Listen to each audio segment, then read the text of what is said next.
ప్రపంచవ్యాప్తంగా బయోటెక్నాలజీ రంగం విస్తృతమైన పరిశోధనలకు అవకాశాలు కల్పిస్తోంది.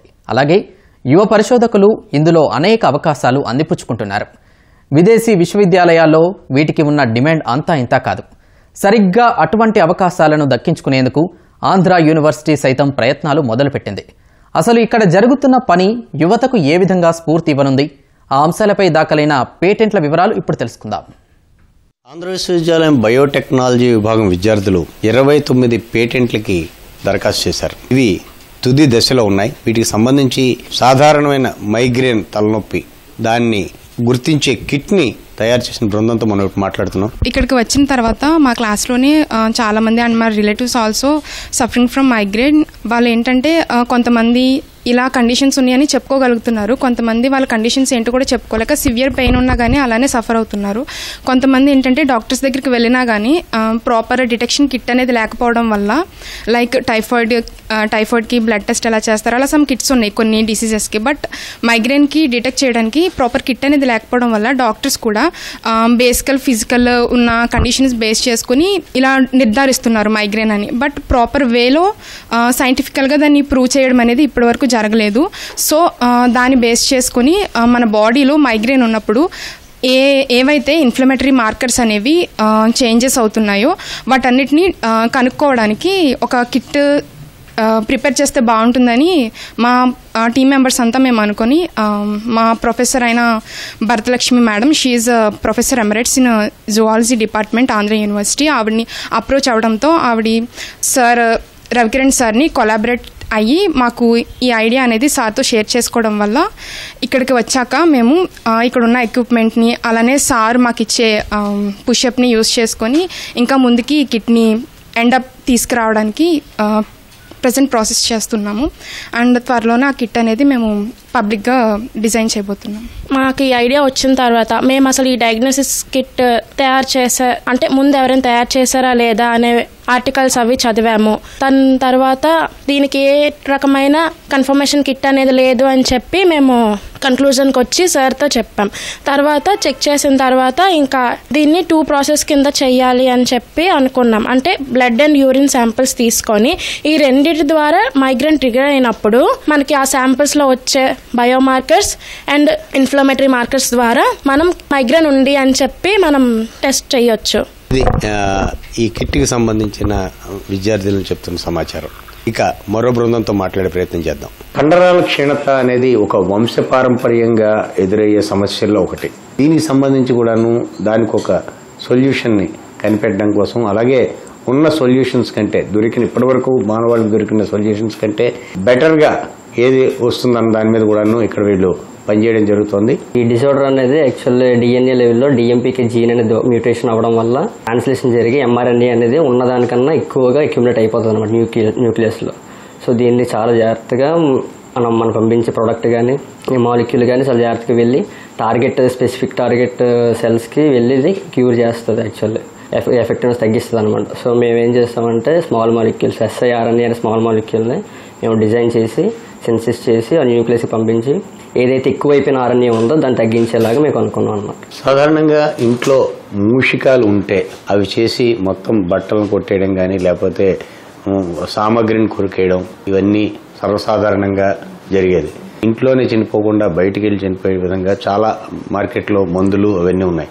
అయితే ఇవన్నీ కూడాను ఇంట్లో చిన్నపిల్లలకు కానీ పెద్దవాళ్ళకి కానీ పొరపాటున ఆహార పదార్థాలు కలిస్తే అవి వారి మీద కూడాను విపరీతమైన ప్రభావాలను చూపిస్తున్నాయి. సో అటువంటి వాటికి దూరంగా వాటి మీద మాత్రమే పనిచేసేటట్టుగా ఒక నేచురల్ కాంపోనెంట్స్ తోటేమో వాటిని రూపొందించే ప్రాజెక్ట్ కూడా ఇక్కడ జరుగుతుంది. దీనికి సంబంధించి ప్రాజెక్టు అసోసియేట్స్తో మనం మాట్లాడదాం.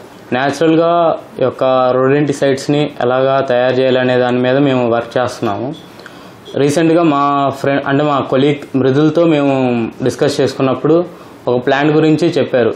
ఆ ప్లాంట్ ఆల్రెడీ కొన్ని యానిమల్స్ తినడం వల్ల యానిమల్స్ చనిపోయినాయి అని చెప్పి, సో దానిలో ఉన్న కాంపోనెంట్స్ ఏమైతే ఎఫెక్ట్ చేస్తున్నాయి యానిమల్స్ని అని చెప్పి దాని మీద రీసెర్చ్ చేయడం స్టార్ట్ చేసాం.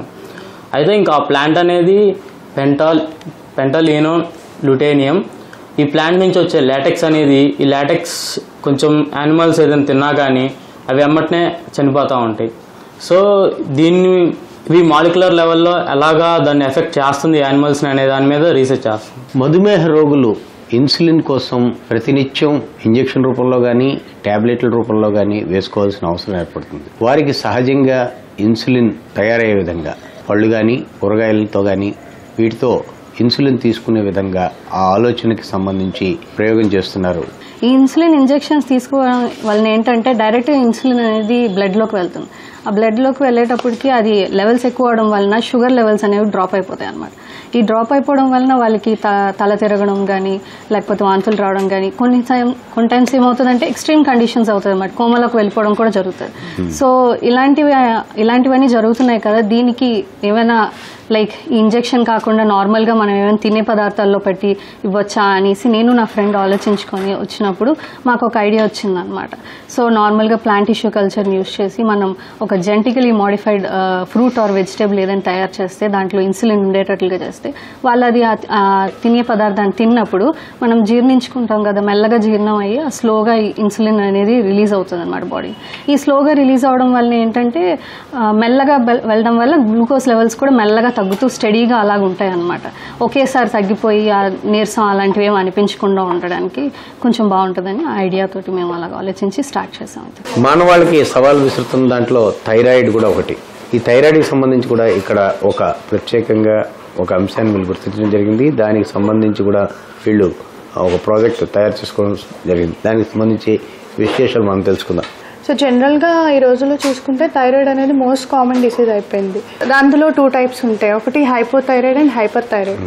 హైపోథైరాయిడ్కి వచ్చేసరికి ఇప్పుడు థైరాయిడ్ హార్మోన్ అనేది చాలా తక్కువ ప్రొడ్యూస్ అవుతుంది. ఆ హార్మోన్ ఇంప్రూవ్ చేయడానికి మనకి మెడిసిన్ కూడా ఉంది. హైపర్ థైరాయిడ్ కేసులో ఏంటంటే హార్మోన్ అనేది చాలా ఎక్కువగా ప్రొడ్యూస్ అయిపోయి abnormalities and hyper active body functions అనేవి జరుగుతాయి. దానివల్ల కొన్ని సందర్భాల్లో థైరాయిడ్ క్యాన్సర్ కూడా వచ్చే ఛాన్సెస్ ఉన్నాయి. సో ఈ కేసులో ఏంటంటే మెయిన్గా ఎందుకు అలా జరుగుతుంది, ఎక్కువగా ఎందుకు థైరాయిడ్ అనేది ఎందుకు ఎక్కువ ప్రొడ్యూస్ అవుతుంది అని చెప్పి రీసెర్చ్ ఆర్టికల్స్ చదివినప్పుడు TSHR అని ఒక రిసెప్టార్ ఉంటుంది, అదొక ప్రోటీన్. సో దానికి మన బాడీ లోపలే ఆటో యాంటీబాడీస్ ప్రొడ్యూస్ అయ్యి వెళ్ళి బైండ్ అవుతాయి. అలా బైండ్ అవడం వల్ల ఏంటంటే ఈ థైరాయిడ్ హార్మోన్ అనేది చాలా ఎక్కువగా ప్రొడ్యూస్ అవుతుంది అనమాట. సో ఆ హార్మోన్ తక్కువగా ప్రొడ్యూస్ చేయడానికి మనం ఫస్ట్గా ఈ ఆటో యాంటీబాడీస్ని రెసిస్ట్ చేస్తే, అంటే అవి వెళ్ళి బైండ్ అవ్వకుండా చేస్తే అప్పుడు మనకి కరెక్ట్గా హార్మోన్ అనేది కరెక్ట్గా ప్రొడ్యూస్ అవుతుంది. సో దానికోసం మేము ఒక టెక్నిక్ అనేది ఆలోచించాం. హైపర్ థైరాయిడ్ని తగ్గించడానికి ఆటో యాంటీబాడీస్కి నానోజైమ్స్ని బైండ్ చేస్తామన్నమాట. ఆల్రెడీ నానోబాడీస్ ఉన్నాయి, ఇంకా యాబ్జైమ్స్ ఉన్నాయి. యాబ్జైమ్స్ ఏంటంటే ఎంజైమ్ యాక్టివిటీ ఉంటుంది, అవి ఏం చేస్తాయి, వెళ్ళి డిస్ట్రాయ్ చేస్తాయి ప్రోటీన్స్ని. So enzyme activity and binding affinity ఉండడానికి నానోజైమ్ అని ఒక మాలిక్యూల్ తయారు చేస్తాం. ఈ మాలిక్యూల్ ఏంటంటే కంప్యూటర్ మోడల్స్ యూజ్ చేసి మాలిక్యూల్ డిజైన్ చేయడం జరిగింది. ఇవి వెళ్ళి ఆటో యాంటీబాడీకి బైండ్ అయ్యి అవి TSHRకి బైండ్ అవ్వకుండా యూజ్ అవుతాయి. మానవాళికి ముప్పుగా పరిణమించిన వ్యాధుల్లో డెంగీ ఒకటి. డెంగీకి సంబంధించి ఆ ప్లేట్లెట్స్ని సహజంగా పెంచడానికి జరుగుతున్న ప్రక్రియల్ని దాన్ని స్టెబిలైజ్ చేయడానికి కూడాను ఇక్కడ ఈ విభాగం విద్యార్థులు ప్రత్యేకంగా ఒక ప్రాజెక్ట్ను రూపొందించడం జరిగింది. దానికి సంబంధించి ఆ వివరాలను అడిగి తెలుసుకుందాం. ఇది వచ్చేసి ఒక న్యూట్రాసెటికల్ అనమాట. జనరల్గా ఇప్పుడు డెంగ్యూ వచ్చినప్పుడు ప్లేట్లెట్స్ అనేవి తగ్గిపోతున్నాయి. సో అది క్యూర్ చేయడానికి ఏం చేస్తున్నారంటే పపాయ లీవ్స్ని డైరెక్ట్గా గ్రైండ్ చేసి ఎక్స్ట్రాక్ట్ని తీసుకుంటున్నారు. దానివల్ల ప్లేట్లెట్స్ ఇంక్రీజ్ అవుతున్నాయని ఒక ఉంది థాట్. సో స్పెసిఫిక్గా ఏదైతే కాంపౌండ్స్ దాంట్లో ఎఫెక్ట్ చేస్తున్నాయో ఆ కాంపౌండ్స్ని మేము ఐసోలేట్ చేసి దాని నుంచి ఒక న్యూట్రాసెటికల్ని ప్రిపేర్ చేసి ఇస్తే డైరెక్ట్గా వితౌట్ ఎనీ సైడ్ ఎఫెక్ట్స్ ఆ పేషెంట్ యొక్క ప్లేట్లెట్స్ ఇంక్రీజ్ అవుతాయి. నాట్ ఓన్లీ డెంగ్యూకనే కాదు, ఇతర ఏ విధమైన డిసీజెస్కి కూడా ప్లేట్లెట్స్ ఏదైతే తగ్గుతుందో ఆ గ్రోత్ని మేము అది తగ్గించకుండా ఇంక్రీజ్ చేయడమే కాకుండా బ్యాలెన్స్ చేస్తాం. ఇప్పుడు ఇంక్రీజ్ అయినా తగ్గిపోవచ్చు ఒక్కొక్కసారి, బట్ అది బ్యాలెన్స్ చేయడం అనేది మా మెయిన్ ఇంపార్టెంట్. స్టెబిలైజ్ చేస్తాం. అది ఇప్పుడు ప్రస్తుతానికి మేము ఈ క్యాన్సర్కి సంబంధించి కణజాలం అపరిమితంగా పెరిగిపోవడం అనేది సాధారణమైన లక్షణం. దానికి సంబంధించి కూడాను ఇక్కడ ప్రత్యేకంగా ఒక ప్రాజెక్టుకి సంబంధించి ఈ పిల్లలు దాని మీద పనిచేస్తున్నారు. సో మేమేం చేసాము అంటే జనరల్గా మన నార్మల్ సెల్స్లో కానీ క్రోమోజోమ్స్ అనేవి ఉంటాయి. ఆ క్రోమోజోమ్స్ ఎండ్స్లో టిలోమర్ అనేది ప్రెజెంట్ అయి ఉంటుంది. సో అదేంటి అంటే మన సెల్స్ అనేవి కంటిన్యూస్గా డివైడ్ అవుతున్నప్పుడు అది ప్రొటెక్ట్ చేస్తుంది. సెల్ అనేది అది డివైడ్ అవుతున్న కొద్ది ఆ టీలోమర్ ఎండ్ అనేది షార్ట్ అయిపోతుంది, చిన్నదైపోతుంది. సో ఇలా డివైడ్ అలా అవుతూ ఉంటుంది. సో ఒక స్టేజ్ వచ్చేసరికి సెల్స్ అనేవి చనిపోతాయి. ఈ ప్రాసెస్ అనేది మన ప్రతి సెల్లోనూ ఉంటుంది. సో ఇది కానీ ఏంటంటే నార్మల్ సెల్స్లో కొంచెం స్లోగా జరుగుతూ ఉంటుంది. దాంతోపాటు దీన్ని ఫాస్ట్గా అవ్వకుండా చేసేది ఎంజైమ్, టీలోమరేజ్ అనే ఒక ఎంజైమ్ ఉంటుంది. సో జనరల్ సెల్స్లోను క్రోమోజోమ్స్లో ఈ ప్రాసెస్ ఉంటుంది. బట్ మేమేం ఐడెంటిఫై చేసాము అంటే క్యాన్సర్ సెల్స్లో మాత్రం ఈ టీలోమర్ ఎంజైమ్ అనేది ఎక్కువగా ఉంటుంది. ఇప్పుడు ఆ ఎక్కువగా ఉండడం వల్ల ఏంటి అంటే ఈ క్యాన్సర్ సెల్ అనేవి చాలా ఎక్కువగా డివైడ్ అవుతూ ఉంటాయి.